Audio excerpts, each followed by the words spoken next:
warahmatullahi wabarakatuh. Perkenalkan, nama saya Putri Livia Putabuga. Saya dari jurusan Pendidikan Agama Islam, kelas PAI 4G, Fakultas Ilmu Tarbiyah dan Keguruan. Pertama-tama, marilah kita memanjatkan puja dan puji syukur kehadirat Allah Subhanahu wa Ta'ala, karena berkat rahmat karunia-Nya lah kita bisa melakukan aktivitas kita pada hari ini.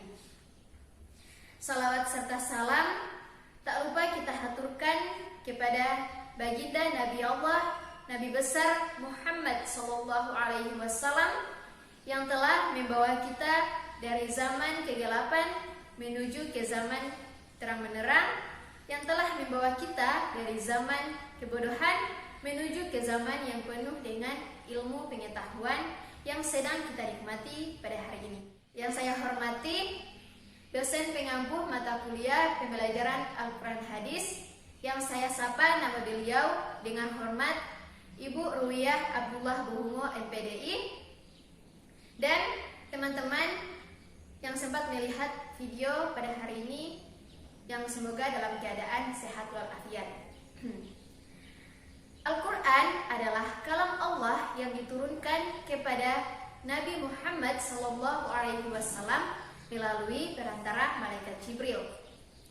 Al-Quran menjadi pedoman hidup bagi umat muslim, yang dimana membacanya dan mempelajarinya bernilai pahala dan ibadah. Banyak dari kita yang bisa membaca Al-Quran namun tidak memerhatikan tajwidnya, makhrajnya, hukum bacaannya, dan panjang pendeknya. Padahal saat kita membaca Al-Quran dan kita salah dalam tajwidnya, itu berarti kita telah mengubah arti yang ada di dalam Al-Quran. Nah loh, bahaya kan jika kita telah mengubah arti yang ada di dalam Al-Quran? Maka dari itu, pada pembahasan kali ini, saya akan membahas tentang ilmu tajwid mengenai hukum bacaan yang ada di dalam Al-Quran, yaitu hukum bacaan mim sukun atau mim mati, dan hukum bacaan nun sukun atau tanwin. Baiklah, pada kesempatan kali ini, kita akan membahas tentang hukum bacaan mim sukun. Hukum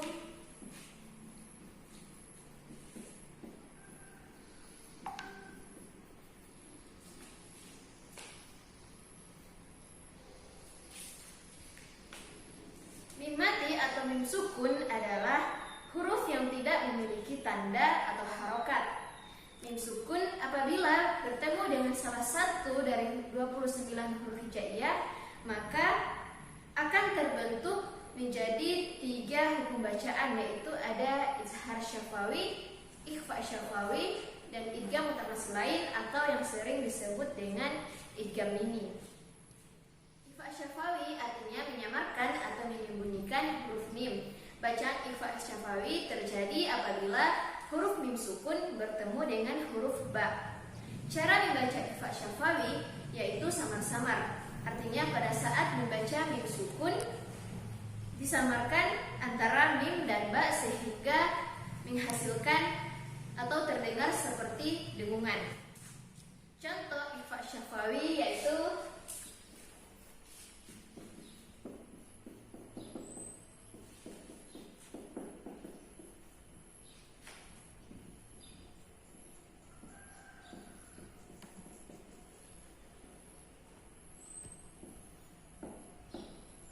misalnya wama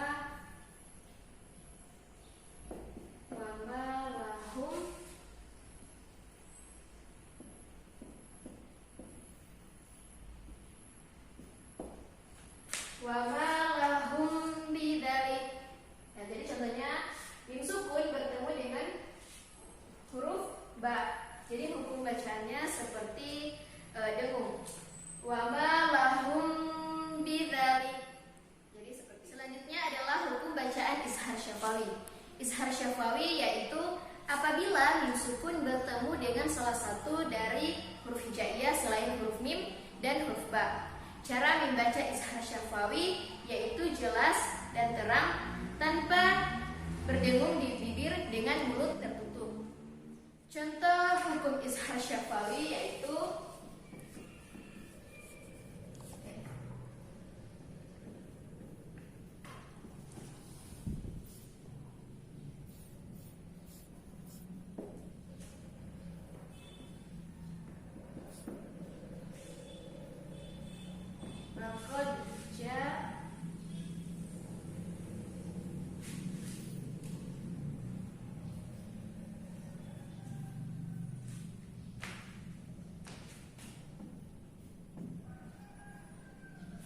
laqad ja'akum rasulun. Laqad ja'akum rasulun. Jadi seperti itu.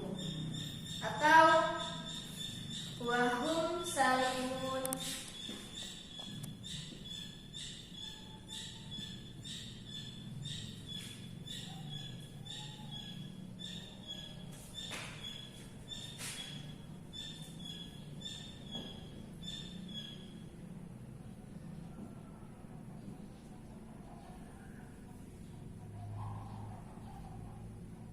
Wahum salimun. Wahum salimun. Jadi untuk membaca mim sukunnya itu dibaca jelas. Selanjutnya adalah idgham mutamatsilain. Apabila hukum bacaan mim sukun bertemu dengan huruf mim, maka hukum bacaannya disebut dengan idgham mutamatsilain atau bisa juga disebut dengan idgham ini. Contohnya wama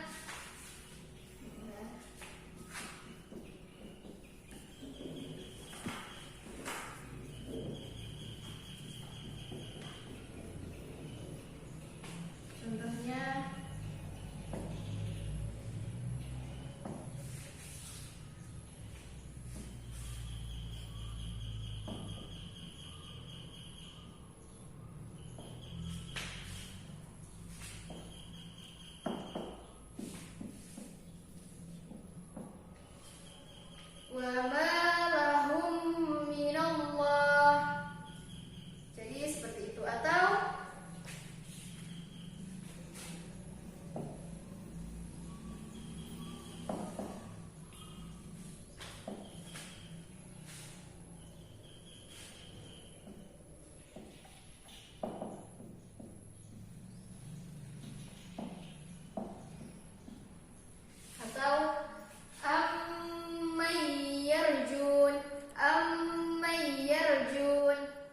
baiklah, dari penjelasan tadi dapat disimpulkan bahwa hukum bacaan mim sukun yaitu ketika mim sukun bertemu dengan salah satu huruf hijaiyah, maka akan menghasilkan hukum bacaan yaitu ada hukum ikhfa syafawi, izhar syafawi, dan idgham mutamatsilain. Ketika mim sukun bertemu dengan huruf ba, maka akan menghasilkan hukum bacaan yang disebut dengan ikhfa syafawi. Dan proses membacanya dibaca samar-samar atau seperti dengung. Lalu ketika mim sukun bertemu dengan salah satu dari huruf hijaiyah kecuali atau selain huruf mim dan huruf ba, maka akan menghasilkan hukum bacaan yang disebut dengan hukum izhar syafawi. Misalnya seperti mim sukun bertemu dengan huruf ro atau mim sukun bertemu dengan huruf sin. Maka proses membacanya yaitu dibaca jelas, mim sukunnya dibaca jelas. Lalu yang terakhir ada idgham mutamatsilain, yaitu ketika mim sukun bertemu dengan huruf mim, maka membacanya disebut dengan hukum bacaan idgham mutamatsilain. Baiklah, pada pembahasan kali ini kita akan membahas tentang nun sukun dan tanwin. Dalam ilmu tajwid, penempatan nun sukun atau tanwin utamanya satu huruf sebelum huruf hijaiyah atau satu kalimat dalam Al-Quran menjadi sangat penting. Hal ini dikarenakan nun sukun atau tanwin sangatlah berperan dalam menentukan hukum dan bunyi bacaan dalam Al-Quran. Adapun yang dimaksud dengan tanwin adalah pelafalan atau penyuaraan bunyi huruf nun sukun pada akhir kalimat isim. Tetapi hal ini tidak diberlakukan dalam penulisan kalimat. Ketika nun sukun huruf hijaiyah, maka sudah pasti akan terbentuk hukum bacaan yang mungkin di antara kita sudah ada yang mengetahuinya, yaitu ada hukum ikhfa, ada hukum izhar, ada hukum idgham, ada hukum iqlab. Yang pertama, hukum izhar.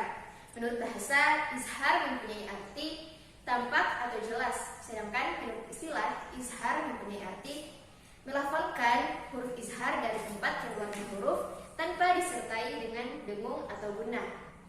Jumlah dari huruf izhar ini ada 6, yaitu ada ha, ada kho, ada a, ada go, ada hamzah, ada ha.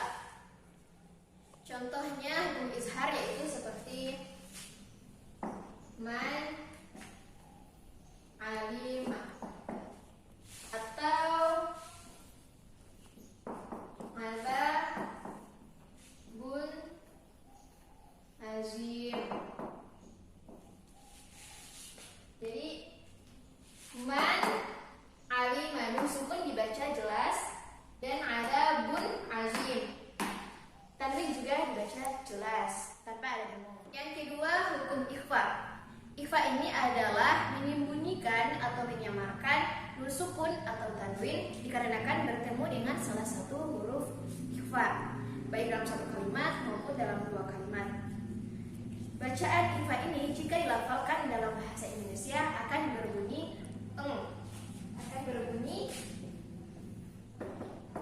eng. Adapun huruf ikhfa terdiri dari 15 huruf, yaitu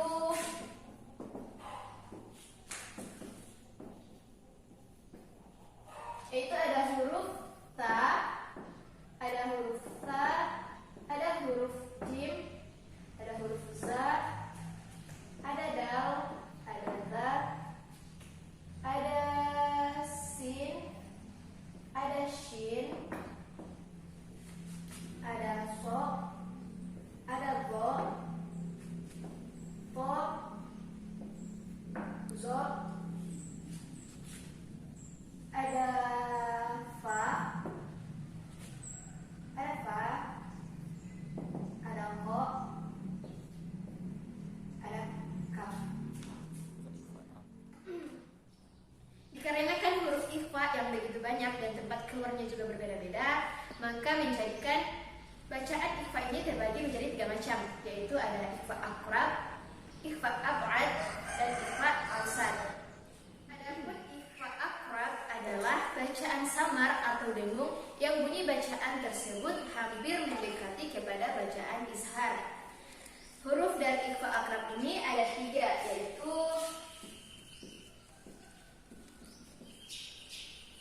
ada huruf ta, ada huruf da, dan ada huruf ko. Contohnya miltin. Contohnya seperti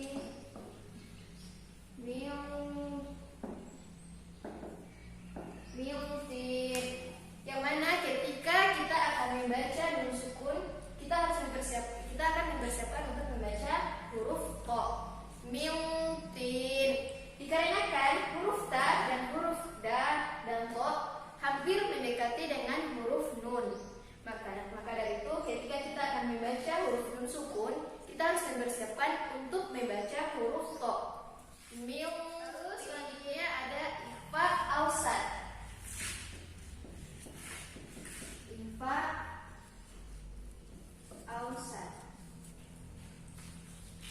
Ikhfa awsat adalah bacaan samar di mana samarnya terletak pada ikhfa akrab dan ikhfa ab'ad, dan hurufnya terdapat satu, yaitu ada huruf fa.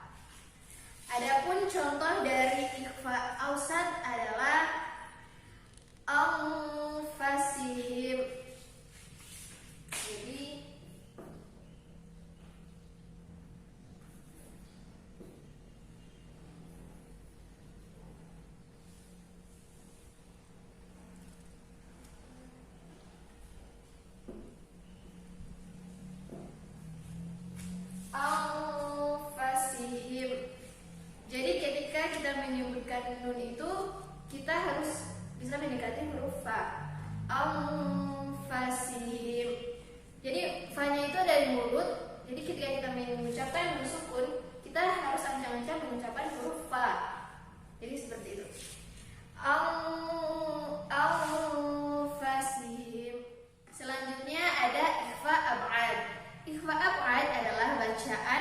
yang sangat nampak sekali samar atau dengungnya, sehingga sangat berbeda dengan bacaan izhar.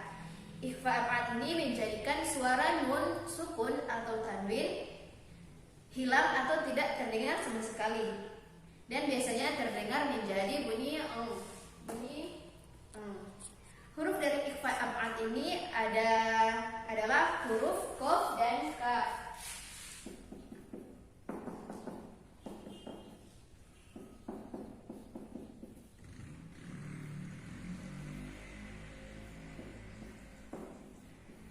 Hurufnya adalah huruf qaf dan kaf. Contohnya seperti milka. Contohnya milka. Jadi huruf kaf atau qafnya itu ada di pangkal lidah. Jadi milka. Jadi seperti itu. Atau milkum. Selanjutnya hukum bacaan idgham. Arti idgham menurut bahasa adalah memasukkan sesuatu kepada sesuatu yang lain, atau bisa juga diartikan dengan melebur dengan yang lainnya.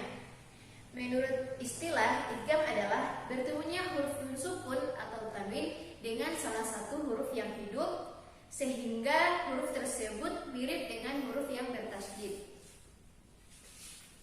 Idgham terdiri atas dua macam, yaitu ada idgham bigunnah dan idgham bila gunnah. Adapun yang dimaksud dengan idgham bigunnah adalah idgham yang memakai dengung atau gunnah. Huruf idgham bigunnah ini ada 4, yaitu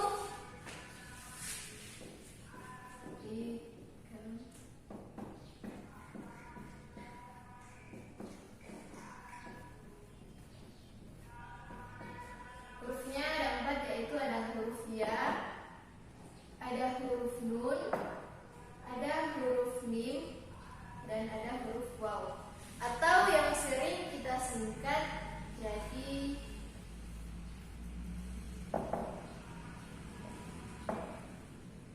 yanmu. Adapun contoh idgham bigunnah yaitu wa may yaf'ala.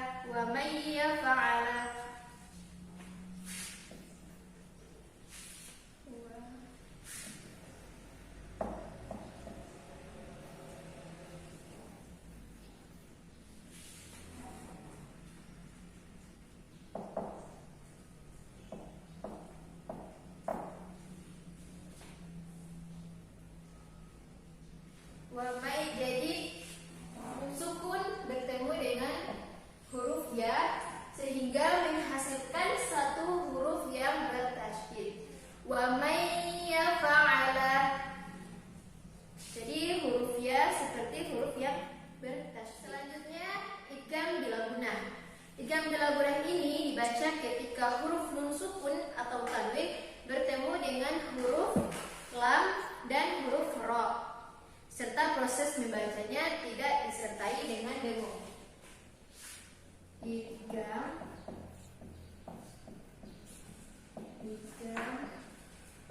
bila gunnah, itu hurufnya ada huruf lam dan huruf ro. Contohnya ketika nun sukun bertemu dengan huruf ro, misalnya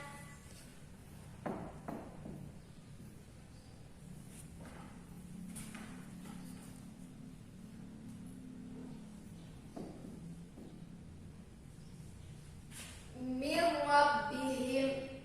Cara membacanya mir rabbihim, bukan mir rabbihim, itu sudah disertai dengan dengung. Jadi cara bacanya hanya mir rabbihim. Jadi seperti itu. Yang terakhir ada hukum bacaan iklab. Iklab ini mempunyai arti menukar atau membalik.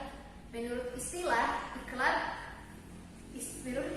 menukar makhraj suatu huruf ke huruf yang lain dan diiringi dengan suara dengung.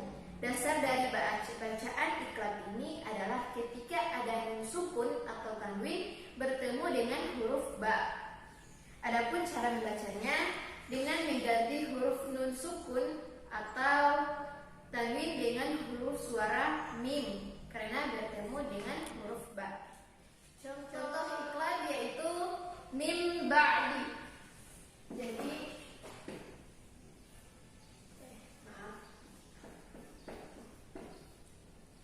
contohnya mim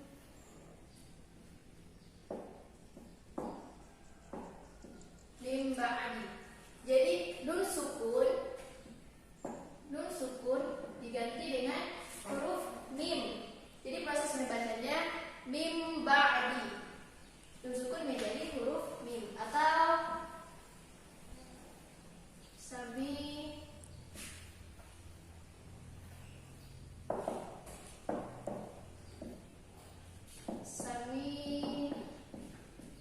Sami'un basir. Jadi proses membaca tanwinnya menjadi mim sukun.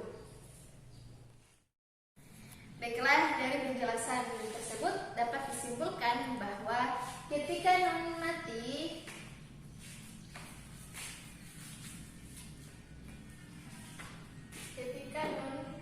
sukun mati atau tanwin bertemu dengan salah satu dari 29 huruf hijaiyah, maka akan menghasilkan hukum bacaan, yaitu yang dijelaskan tadi ada izhar, ada ikhfa, ada idgham, dan ada iqlab. Adapun izhar hurufnya ada 6, yaitu ada huruf a, ada huruf kha, ada huruf ain, ghain, hamzah, dan ha. Adapun untuk ikhfa hurufnya ada 15, yaitu ada huruf ta, fa, jim, za, dal, zal, sin, shin, so, bo, po, zo, fa, kof, dan kaf. Adapun ikhfa macam-macamnya seperti yang dijelaskan tadi bahwa ikhfa ini ada 3 macam, yaitu ada ikhfa akrar, ikhfa ausat, dan ikhfa af'al. Lalu ada idgham. Idghamnya hurufnya terdiri dari 4, yaitu ada huruf ya, nun, mim, dan waw. Idgham juga terdiri atas 2 macam, yaitu ada idgham bi gunnah dan idgham bila gunnah. Terakhir ada iqlab, yaitu ketika nun sukun bertemu dengan huruf ba, nun sukun atau tanwin bertemu dengan huruf ba, maka nun sukun itu atau tanwin diganti dengan huruf mim. Maka cara membacanya juga diganti nun sukun menjadi mim. Jadi ketika kita membaca Al-Quran, kita bukan hanya sekedar membacanya, tapi kita juga harus mengetahui hukum-hukum bacaan yang ada di dalam Al-Quran. Oleh karena itu, dalam mempelajari hukum-hukum bacaan tadi